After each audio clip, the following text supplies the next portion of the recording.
top of Chapultepec Heights, overlooking Mexico City, stands Chapultepec Castle, the official White House of Mexico and the home of the president. Built, decorated, and furnished by Maximilian, the last emperor of Mexico, and his consort Charlotte, the castle is filled with treasures of historic value and interest. From the castle balcony, one has a wonderful view of the city and the mountains. Here we see Sleeping Lady, 17,300 feet high, and Smoking Mountain, 17,800 feet high. The latter so called because of its volcanic origin. Sleeping Lady, with its blanket of snow, is so called because from a distance it has the appearance of a woman lying down sleeping. Often there are parades, both interesting and picturesque, impressive to visitors and a source of pride to all Mexicans. The cadets from the military academy, the West Point of Mexico, are the future army officers. The personal guard of the president is the Black Horse Troop. These horses and men are carefully selected and evenly matched, creating a fine appearance.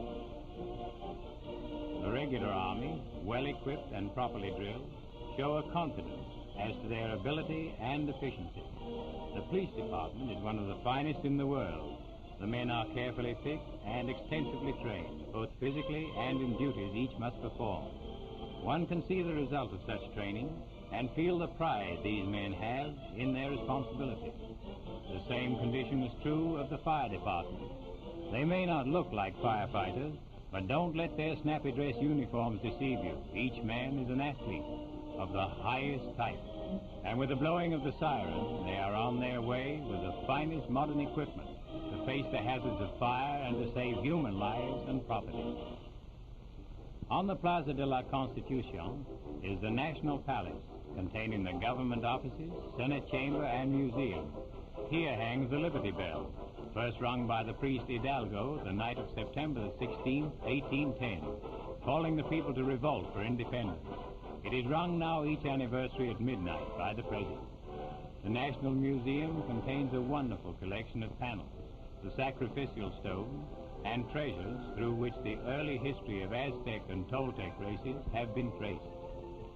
The original Aztec stone calendar weighs over 20 tons, and its carving relates the history of world development during the early period.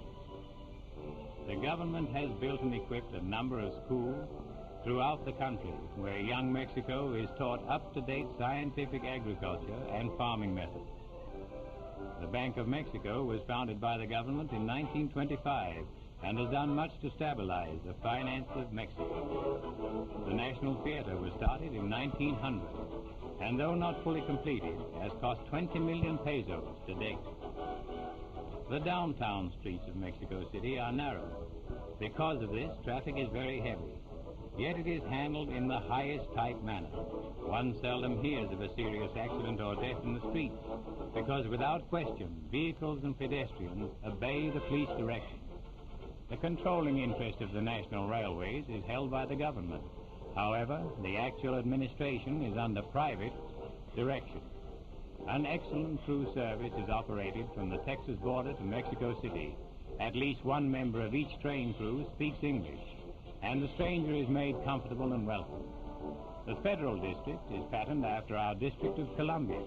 Its attractive parks, some of which are equipped with outdoor radios for the entertainment of the people, are places of beauty where all are welcome to relax, rest, and enjoy the pleasures provided by official Mexico. This is the beautiful statue of Cuauhtémoc, the last Aztec emperor. His army was defeated by the Spaniards in 1521. Cuauhtémoc was captured, and as pictured on these brass plates, tortured to death in an attempt which failed to make him disclose the hiding place of the Aztec treasure. The Victory Monument is located in the heart of Mexico City and is dedicated to Mexican independence.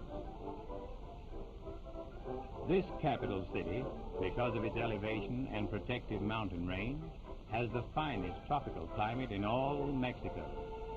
And with 1 million population, it is a most modern city, well laid out.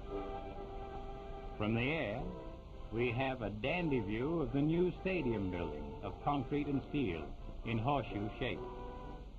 The playground where grown-ups never seem to be too busy to stop and romp with the kiddies. The National Recreation Field, planned by the government, is often the scene of public events and fiestas. The bridle path in Chapultepec Park is a popular spot. Here army officers in uniform and citizens in costume mounted on spirited horses may be seen taking their daily exercise.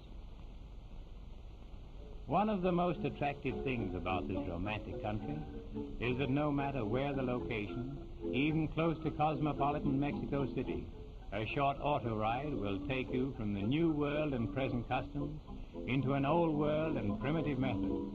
Here, just outside of official Mexico, we see an important activity of the native Indians, wash day, which is every day.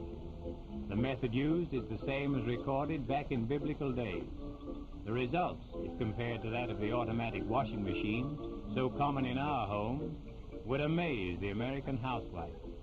Contrary to natural belief, the pounding of the clothes on rocks does not damage them, and when laid out on the ground to be aired and sun-dried, they are as clean and white as driven snow. Water, one of the most important necessities of life, is secured from this picturesque stream, and in earthen jars which are made by the Indians, carried to the home. This seems to be mostly the duty of the lady of the house. Well, it is. These Indians are unusually friendly. With a tired and hungry stranger, they will not only share their bed and food, but will give their last bit of food, go hungry themselves, and sleep on the ground so that their guests may rest better. Surely this is a hospitality seldom extended anywhere else in the world. We would like to spend more time with these friendly people, but we must hurry along. The old monastery, built in 1606, a restful spot, symbolic of peace and quiet, which we pass on our way to other points beyond the Rio Grande.